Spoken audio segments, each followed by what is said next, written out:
ನಮಸ್ಕಾರ ವೀಕ್ಷಕರೇ, ನಮ್ಮ ಕುಕ್ಕರಿ ಚಾನಲ್ಗೆ ಸ್ವಾಗತ. ಇವತ್ತು ನಾನು ತೋರಿಸ್ಕೊಡ್ತಾ ಇರೋಂಥ ರೆಸಿಪಿ ಚಿಕನ್ ಬಿರಿಯಾನಿ. ಚಿಕನ್ ಬಿರಿಯಾನಿನ ಮನೆಯಲ್ಲಿ ಈಸಿಯಾಗಿ ಹೇಗೆ ಮಾಡ್ಕೊಳ್ಳೋದು ಅನ್ನೋದನ್ನ ತೋರಿಸ್ಕೊಡ್ತೀನಿ. ನಾನು ಇವತ್ತು ತೋರಿಸ್ಕೊಡ್ತಾ ಇರೋಂಥ ವಿಧಾನದಲ್ಲಿ ಬಿರಿಯಾನಿನ ನೀವು ಟ್ರೈ ಮಾಡಿದ್ರೆ ಹೋಟೆಲ್ನಲ್ಲಿ ಏನು ನಾಟಿ ಸ್ಟೈಲ್ ಬಿರಿಯಾನಿ ಅಂತ ಸಿಗುತ್ತೆ ಅದೇ ರೀತಿ ಬರುತ್ತೆ ರುಚಿಕರವಾಗಿ. ನೀವು ಒಂದು ಸತಿ ಈ ರೆಸಿಪಿನ ಮನೆಯಲ್ಲಿ ಟ್ರೈ ಮಾಡಿ ವೀಕ್ಷಕರೇ. ನಮ್ಮ ಕುಕ್ಕರಿ ಚಾನಲ್ಗೆ ಇನ್ನೂ ಯಾರ್ಯಾರು SSLC ಮಾಡಿಲ್ಲ ದಯವಿಟ್ಟು ಸಬ್ಸ್ಕ್ರೈಬ್, ಶೇರ್, ಲೈಕ್, ಕಮೆಂಟ್ ಮಾಡಿ ಸಪೋರ್ಟ್ ಮಾಡಿ ಫ್ರೆಂಡ್ಸ್. ಇವತ್ತು ಬಿರಿಯಾನಿ ರೆಸಿಪಿಗೆ ಏನೇನು ಇಂಗ್ರೀಡಿಯೆಂಟ್ಸ್ ಬೇಕು ಅಂತ ನೋಡ್ಕೊಳ್ಳೋಣ. ನಾನು ಇಲ್ಲಿ ಅರ್ಧ kg ಚಿಕನ್ನ ತಗೊಂಡಿದ್ದೀನಿ. ಅದಕ್ಕೆ ನಾನು 1 ಈರುಳ್ಳಿನ ಹೆಚ್ಚಿಟ್ಕೊಂಡಿದ್ದೀನಿ, 2 ಗೆಡ್ಡೆ ಅಷ್ಟು ಬೆಳ್ಳುಳ್ಳಿ ಮತ್ತು 2 ಇಂಚಷ್ಟು ಶುಂಠಿನ ತಗೊಂಡಿದ್ದೀನಿ. ನಾನಿಲ್ಲಿ ಖಾರಕ್ಕೆ ಸ್ವಲ್ಪ ಮೀಡಿಯಮ್ ಸೈಜ್ಡ್ ಮೆಣಸಿನ್ಕಾಯಿ ಇರೋದ್ರಿಂದ 15 ಮೆಣಸಿನ್ಕಾಯಿನ ಬಳಸ್ತಾ ಇದ್ದೀನಿ. ನೀವು ನಿಮ್ಮ ಖಾರಕ್ಕೆ ಬೇಕಾದಷ್ಟು ಅಡ್ಜಸ್ಟ್ ಮಾಡ್ಕೋಬೋದು. ನಾನಿಲ್ಲಿ ಸ್ಪೈಸಿಯಾಗಿ ತೋರಿಸ್ತಾ ಇದ್ದೀನಿ ಬಿರಿಯಾನಿನ. 1 ಟೊಮೆಟೊ ಎತ್ಕೊಂಡಿದ್ದೀನಿ, ಸ್ವಲ್ಪ ಕೊತ್ತಂಬರಿ ಸೊಪ್ಪು, ಸ್ವಲ್ಪ ಪುದೀನ ಸೊಪ್ಪು, 2 ಸ್ಪೂನ್ನಷ್ಟು ಮೊಸರನ್ನ ತಗೊಂಡಿದ್ದೀನಿ, ರುಚಿಗೆ ಬೇಕಾಗಿರೋಷ್ಟು ಉಪ್ಪು. ಈಗ ಸ್ಪೈಸಸ್ ಏನೇನು ಬೇಕು ಅಂತ ನೋಡ್ಕೊಳ್ಳೋಣ. ಕಸೂರಿ ಮೇಥಿ ತೊಗೊಂಡಿದ್ದೀನಿ ಒಂದು ಸ್ವಲ್ಪ, ಮತ್ತು ಸ್ಟೋನ್ ಫ್ಲವರ್ ಕಲ್ಲು ಹೂವು ಅಂತೇನು ಹೇಳ್ತಾರೆ ಅದನ್ನು ಸ್ವಲ್ಪ ತೊಗೊಂಡಿದ್ದೀನಿ. ಆನಿಯನ್ ಸೀಡ್ಸ್ 1/4 ಚಮಚದಷ್ಟು ತೊಗೊಂಡಿದ್ದೀನಿ. ಇದು ಆಪ್ಷನ್, ಇಲ್ಲ ಅಂತಂದರೆ ಹಾಕೋದು ಬೇಡ, ಸ್ಕಿಪ್ ಮಾಡ್ಬೋದು. ಮತ್ತು 1/4 ಚಮಚದಷ್ಟು ಶಾಜೀರ, 1/4 ಚಮಚದಷ್ಟು ಫೆನಲ್ ಸೀಡ್ಸ್ ಸೋಂಪು ಅಂತೇನು ಹೇಳ್ತಾರೆ ಅದನ್ನು ತೊಗೊಂಡಿದ್ದೀನಿ. 3 ಏಲಕ್ಕಿ ತೊಗೊಂಡಿದ್ದೀನಿ, 1/4 ಸ್ಪೂನಷ್ಟು ಪೆಪ್ಪರ್ನ ತೊಗೊಂಡಿದ್ದೀನಿ. ಮರಾಠಿ ಮೊಗ್ಗು ಒಂದು 3-4 ತೊಗೊಂಡಿದ್ದೀನಿ. ಸ್ಟಾರ್ ಅನೇಸ್ 2 ತೊಗೊಂಡಿದ್ದೀನಿ. ಚಕ್ಕೆ 2 ಇಂಚಷ್ಟು ತೊಗೊಂಡಿದ್ದೀನಿ. ಒಂದು 5-6 ಲವಂಗನ ತೊಗೊಂಡಿದ್ದೀನಿ. ಒಂದು 3 ತೇಜ್ ಪತ್ತ ತೊಗೊಂಡಿದ್ದೀನಿ. ಮತ್ತು ಧನಿಯಾ ಪುಡಿ 1 ಸ್ಪೂನಷ್ಟು ತೊಗೊಂಡಿದ್ದೀನಿ. 1 ಸ್ಪೂನಷ್ಟು ಟರ್ಮರಿಕ್ ಪೌಡರ್, 1 ಸ್ಪೂನಷ್ಟು ರೆಡ್ ಚಿಲ್ಲಿ ಪೌಡರ್ನ ತೊಗೊಂಡಿದ್ದೀನಿ. ಈಗ ನಾನು ಈ ಲೋಟದ ಅಳತೆಯಲ್ಲಿ 1.5 ಲೋಟದಷ್ಟು ಬಾಸ್ಮತಿ ರೈಸ್ನ ತೊಗೊಂಡಿದ್ದೀನಿ. ಅದಕ್ಕೆ ನಾನು 2.25 ನೀರನ್ನು ತೊಗೊಂಡಿದ್ದೀನಿ. ಅದೇ ಲೋಟದಲ್ಲಿ ನೀವು ಯಾವ ಮೆಷರ್ಮೆಂಟಲ್ಲಿ ತೊಗೊಳ್ತೀರ ಅಕ್ಕಿನ ಅದೇ ಪಾತ್ರೆಯಲ್ಲಿ ಬಳಸೋದು ಉತ್ತಮ.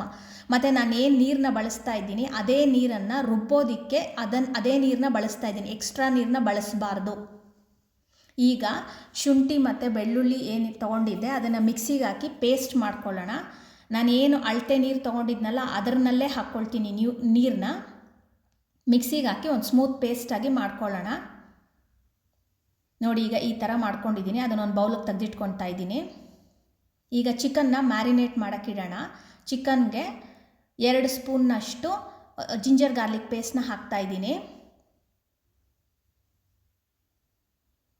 ಈಗ ಸ್ವಲ್ಪ ಉಪ್ಪನ್ನು ಸೇರಿಸ್ಕೊಳ್ತಾ ಇದ್ದೀನಿ, ಚಿಕನ್ಗೆ ಸ್ವಲ್ಪ ಉಪ್ಪು ಹಿಡೀಲಿ ಅಂತ.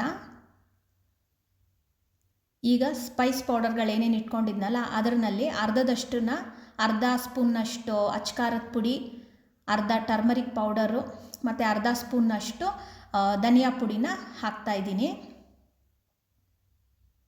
ಈಗ ನಾನೇನು 2 ಸ್ಪೂನ್ನಷ್ಟು ಮೊಸರು ತೊಗೊಂಡಿದ್ನಲ್ಲ ಅದನ್ನು ಇವಾಗ ಚಿಕನ್ಗೆ ಹಾಕ್ಕೊಳ್ಳೋಣ. ಈಗೆಲ್ಲನೂ ಒಂದು ಸತಿ ಚೆನ್ನಾಗಿ ಮಿಕ್ಸ್ ಮಾಡೋಣ. ಚಿಕನ್ಗೆ ಹಿಡಿಯೋ ಥರ ಚೆನ್ನಾಗಿ ಮಿಕ್ಸ್ ಮಾಡ್ಕೊಳ್ಳೋಣ. ನೋಡಿ, ಮಿಕ್ಸ್ ಮಾಡಿದ್ದಾಗಿದೆ. ಈಗ ಇದನ್ನು ಅರ್ಧ ಗಂಟೆ ನೆನೆಯೋದಕ್ಕೆ ಇಡೋಣ. ಈಗ ಬಾಸ್ಮತಿ ಅಕ್ಕಿ ಏನು ತೊಗೊಂಡಿದ್ನಲ್ಲ ಅದನ್ನು ಚೆನ್ನಾಗಿ ನೀರಿನಲ್ಲಿ ತೊಳೆದು ಅರ್ಧ ಗಂಟೆ ಅಕ್ಕಿನ ನೆನೆಯೋಕ್ಕೆ ಇಡೋಣ. ಈಗ ಒಂದು ಮಿಕ್ಸಿ ಜಾರ್ಗೆ ಏನು ಆನಿಯನ್ ಹೇಳಿದ್ನಲ್ಲ ಅದನ್ನು ಹಾಕ್ಕೊಳ್ತಾ ಇದ್ದೀನಿ. ಮತ್ತು ಹಸಿಮೆಣಸಿನ್ಕಾಯಿನ ಹಾಕ್ಕೊಳ್ತಾ ಇದ್ದೀನಿ. ಮತ್ತು ಸ್ಪೈಸಸಲ್ಲಿ ಆನಿಯನ್ ಸೀಡ್ಸ್ನ ಹಾಕ್ತಾಯಿದ್ದೀನಿ. ಎಲ್ಲನೂ ಮಿಕ್ಸಿ ಜಾರ್ಗೆ ಹಾಕೋದು.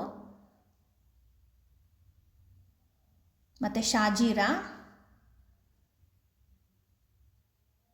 ಸೋಂಪನ್ನ ಹಾಕ್ಕೊಳ್ತಾ ಇದ್ದೀನಿ,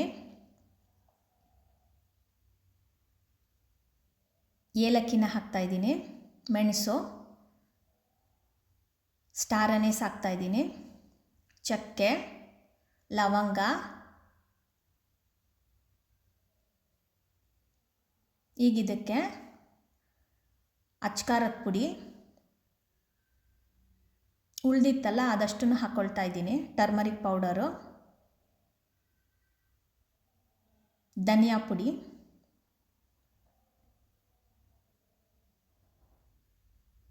ಮತ್ತು ಮರಾಠಿ ಮೊಗ್ಗೇನು ಇಟ್ಕೊಂಡಿದ್ದೆ ಅದನ್ನು ಹಾಕ್ತಾ ಇದ್ದೀನಿ. ಇವಾಗ ಇದನ್ನು ನಾನೇನು ಅಳತೆ ನೀರು ಮೆಷರ್ ಮಾಡಿ ಇಟ್ಕೊಂಡಿದ್ನಲ್ಲ ಬಿರಿಯಾನಿಗೆ ಅಂತ, ಅದೇ ಇದರಲ್ಲಿ ಸ್ವಲ್ಪ ನೀರನ್ನು ಸೇರಿಸ್ಕೊಂಡು ಇದನ್ನು ಒಂದು ಫೈನ್ ಪೇಸ್ಟಾಗಿ ಮಾಡ್ಕೊಳ್ತಾ ಇದ್ದೀನಿ. ನೋಡಿ, ಈ ಥರ ಫೈನ್ ಪೇಸ್ಟಾಗಿ ಮಾಡ್ಕೊಂಡಿದ್ದೀನಿ. ಇದನ್ನೊಂದು ಬೌಲಿಗೆ ಟ್ರಾನ್ಸ್ಫರ್ ಮಾಡಿ ಇಟ್ಕೊಳ್ಳೋಣ. ಈಗ ಅದೇ ಮಿಕ್ಸಿ ಜಾರ್ಗೆ ನಾನೇನು ಅಳತೆ ಒಂದು ಟೊಮೆಟೊ ಹೇಳಿದ್ನಲ್ಲ, ಆ ಟೊಮೆಟೊನ ಹಾಕ್ಕೊಳ್ತಾ ಇದ್ದೀನಿ. ಮತ್ತು ಕೊತ್ತಂಬರಿ ಸೊಪ್ಪು ಮತ್ತು ಪುದೀನ ಸೊಪ್ಪನ್ನು ಮಿಕ್ಸಿ ಜಾರ್ಗೆ ಹಾಕ್ಕೊಳ್ತಾ ಇದ್ದೀನಿ. ಇದಕ್ಕೆ ನೀರು ಹಾಕೋದು ಬೇಡ, ಟೊಮೆಟೊ ಹಣ್ಣಲ್ಲಿರೋ ನೀರೇ ಸಾಕಾಗುತ್ತೆ. ಫೈನ್ ಪೇಸ್ಟಾಗಿ ಮಾಡ್ಕೊಂಡಿದ್ದೀನಿ. ಅದನ್ನು ಒಂದು ಬೌಲ್ಗೆ ಟ್ರಾನ್ಸ್ಫರ್ ಮಾಡಿ ಇಟ್ಕೊಳ್ತಾ ಇದ್ದೀನಿ. ಈಗ ಬಿರಿಯಾನಿ ಮಾಡೋಕ್ಕೆ ಸ್ಟಾರ್ಟ್ ಮಾಡೋಣ. ಕುಕ್ಕರ್ ಇಟ್ಟಿದ್ದೀನಿ ಬಿಸಿ ಆಗೋದಕ್ಕೆ. ಈಗ ಅದಕ್ಕೆ ಒಂದು ಸ್ವಲ್ಪ ಎಣ್ಣೆನ ಹಾಕ್ಕೊಳ್ತಾ ಇದ್ದೀನಿ. ಒಂದು 5 ಟೇಬಲ್ ಸ್ಪೂನಷ್ಟು ಎಣ್ಣೆ ಹಾಕ್ಕೊಳ್ತಾ ಇದ್ದೀನಿ. ಮತ್ತು 1 ಟೇಬಲ್ ಸ್ಪೂನಷ್ಟು ತುಪ್ಪನ ಹಾಕ್ಕೊಳ್ತಾ ಇದ್ದೀನಿ. 2 ಹಾಕೋದ್ರಿಂದ ಬಿರಿಯಾನಿ ತುಂಬ ಫ್ಲೇವರ್ಫುಲ್ಲಾಗಿ ಬರುತ್ತೆ, ಅದಕ್ಕೋಸ್ಕರ. ಈಗ ಎಣ್ಣೆ ಮತ್ತು ತುಪ್ಪ ಕಾಯಕ್ಕೆ ಇಟ್ಟಿದ್ದೀನಿ. ಈ ಎಣ್ಣೆ ಮತ್ತು ತುಪ್ಪ ಕಾದಿದೆ. ಈಗ ಅದಕ್ಕೆ ತೇಜ್ ಪತ್ತ ಏನು ಇಟ್ಕೊಂಡಿದೆ ಅದನ್ನು ಹಾಕ್ತಾಯಿದ್ದೀನಿ. ಕಲ್ಲುವನ್ನ ಹಾಕ್ತಾಯಿದ್ದೀನಿ. ಈಗ ಅದಕ್ಕೆ ಶುಂಠಿ ಬೆಳ್ಳುಳ್ಳಿ ಪೇಸ್ಟ್ ಏನು ಉಳಿದಿದೆಯಲ್ಲ, ಚಿಕನ್ ಮ್ಯಾರಿನೇಷನ್ಗೆ ಹಾಕಿ ಬಿಟ್ಟಿದ್ದು, ಅದನ್ನು ಸೇರಿಸ್ಕೊಳ್ತಾ ಇದ್ದೀನಿ. ಶುಂಠಿ ಬೆಳ್ಳುಳ್ಳಿ ಪೇಸ್ಟ್ನ ಎಣ್ಣೆಯಲ್ಲಿ ಚೆನ್ನಾಗಿ ಫ್ರೈ ಮಾಡಬೇಕು. ನೀವು ಯಾವುದೇ ಬಿರಿಯಾನಿಗಾಗಲಿ ಬಾತ್ ಆಗಲಿ ಎಣ್ಣೆಯಲ್ಲಿ ಶುಂಠಿ ಬೆಳ್ಳುಳ್ಳಿನ ಹಸಿ ವಾಸನೆ ಹೋಗೋ ತನಕ ಚೆನ್ನಾಗಿ ಫ್ರೈ ಮಾಡಬೇಕು. ಆವಾಗಲೇ ಬಿರಿಯಾನಿ ಅಥವಾ ಬಾತ್ಗಳು ತುಂಬ ಟೇಸ್ಟಿಯಾಗಿ ಬರೋದು. ಈಗ ಅದಕ್ಕೆ ಕಸೂರಿ ಮೇಥಿನ ಕೂಡ ಆ್ಯಡ್ ಮಾಡ್ಕೊಂಡಿದ್ದೀನಿ. ಅದನ್ನು ಚೆನ್ನಾಗಿ ಫ್ರೈ ಮಾಡ್ಕೊಳ್ಳೋಣ. ಈಗ ನಾನೇನು ಮ್ಯಾರಿನೇಷನ್ ಮಾಡಿಟ್ಟಿದ್ನಲ್ಲ ಅರ್ಧ ಅವರು, ಆ ಚಿಕನ್ನ ಕುಕ್ಕರ್ನೊಳಗೆ ಹಾಕ್ಕೊಳ್ತಾ ಇದ್ದೀನಿ. ಕುಕ್ಕರ್ನಲ್ಲಿ ಹಾಕಿ ಚೆನ್ನಾಗಿ ಫ್ರೈ ಮಾಡ್ಕೋಬೇಕು. ಸ್ವಲ್ಪ ಮುಚ್ಚಿಟ್ಟು ಚಿಕನ್ನ ಸ್ವಲ್ಪ ಬೇಯೋದಕ್ಕೆ ಬಿಡೋಣ. ಚೆನ್ನಾಗಿ ಒಂದು ಸತಿ ಮಿಕ್ಸ್ ಮಾಡ್ಕೊಳ್ಳೋಣ. ಚಿಕನ್ನ ಚೆನ್ನಾಗಿ ಎಣ್ಣೆಯಲ್ಲಿ ಫ್ರೈ ಮಾಡ್ಕೋಬೇಕು. ಅದು ಶುಂಠಿ ಬೆಳ್ಳುಳ್ಳಿ ಪೇಸ್ಟ್ ಜೊತೆ ಅದರ ಫ್ಲೇವರ್ ಎಲ್ಲ ತೊಗೊಂಡು ಚೆನ್ನಾಗಿ ಬೇಯಬೇಕು. ಈಗ ನಾನೇನು ಫಸ್ಟ್ ಮಸಾಲೆ ರುಬ್ಬಿಟ್ಕೊಂಡಿದ್ನಲ್ಲ, ಈರುಳ್ಳಿ ಮೆಣಸಿನ್ಕಾಯಿ ಅದೆಲ್ಲ ಹಾಕಿ ಆ ಪೇಸ್ಟನ್ನ ಹಾಕ್ಕೊಳ್ತಾ ಇದ್ದೀನಿ ಚಿಕನ್ಗೆ. ಚೆನ್ನಾಗಿ ಮಿಕ್ಸ್ ಮಾಡಿ ಆ ಮಸಾಲೆನಲ್ಲಿ ಚಿಕನ್ನ ಸ್ವಲ್ಪ ಫ್ರೈ ಮಾಡ್ಕೊಳ್ಳೋಣ ಚೆನ್ನಾಗಿ. ನೋಡಿ, ಚೆನ್ನಾಗಿ ಫ್ರೈ ಆಗಬೇಕದು. ಸ್ವಲ್ಪ ಬೇಯ್ಲಿಕ್ಕೆ ಬಿಟ್ಟಿದ್ದೀನಿ. ಆಗಾಗ ತಿರುಗಿಸ್ತಾ ಇರಬೇಕು, ಇಲ್ಲಾಂದರೆ ತಳ ಇಳಿಯುತ್ತೆ. ಚೆನ್ನಾಗಿ ಮಸಾಲೆನಲ್ಲಿ ಫ್ರೈ ಮಾಡ್ಕೋಬೇಕು ಚಿಕನ್ನ. ಈಗ ನಾನೇನು ಟೊಮೆಟೊ, ಪುದೀನ ಮತ್ತು ಕೊತ್ತಂಬರಿ ಸೊಪ್ಪು ಪೇಸ್ಟ್ ಮಾಡ್ಕೊಂಡಿದ್ನಲ್ಲ, ಅದನ್ನು ಸೇರಿಸ್ಕೊಳ್ತಾ ಇದ್ದೀನಿ.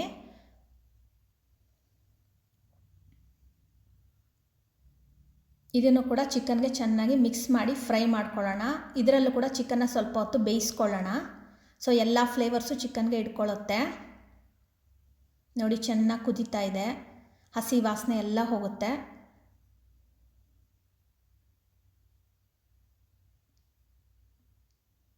ಇವಾಗ ಬಾಸ್ಮತಿ ರೈಸ್ ಅರ್ಧ ಅವರ್ ನೆನೆಸಿಟ್ಟಿದ್ನಲ್ಲ, ಅದನ್ನು ನೀರನ್ನೆಲ್ಲ ತೆಗೆದುಬಿಟ್ಟು ಬರೀ ಅಕ್ಕಿನ ಮಾತ್ರ ಹಾಕ್ಕೊಳ್ತಾ ಇದ್ದೀನಿ. ಚೆನ್ನಾಗಿ ಮಿಕ್ಸ್ ಮಾಡ್ಕೊಳ್ಳೋಣ ಒಂದು ಸತಿ, ಮಸಾಲೆ ಎಲ್ಲ ಅಕ್ಕಿಗೆ ಹಿಡಿಯೋ ಥರ.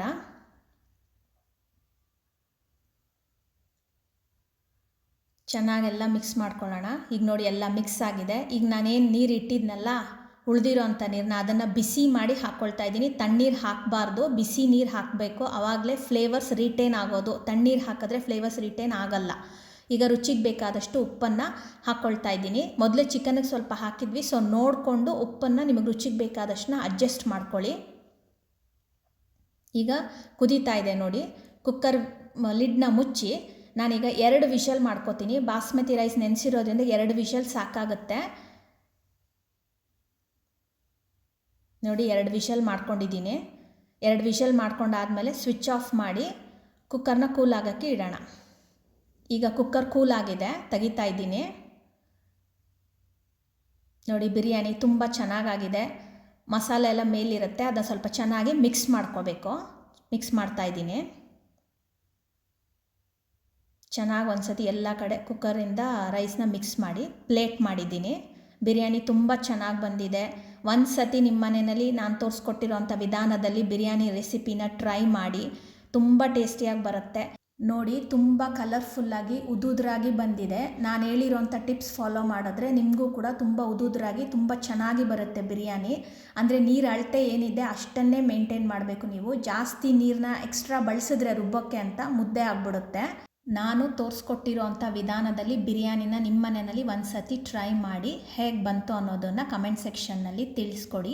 ಇನ್ನೂ ವಿಧವಾದ ಬಿರಿಯಾನಿ ರೆಸಿಪೀಸ್ನ ಶೇರ್ ಮಾಡ್ತೀನಿ ನಾನು ನಮ್ಮ ಕುಕ್ಕರಿ ಚಾನಲ್ನಲ್ಲಿ. ಅದನ್ನು ಮಿಸ್ ಮಾಡ್ಕೋಬಾರ್ದು ಅನ್ನೋದಾದರೆ ಬೆಲ್ ಐಕನ್ನ ಪ್ರೆಸ್ ಮಾಡೋದನ್ನ ಮರಿಬೇಡಿ. Thank you friends for watching our video.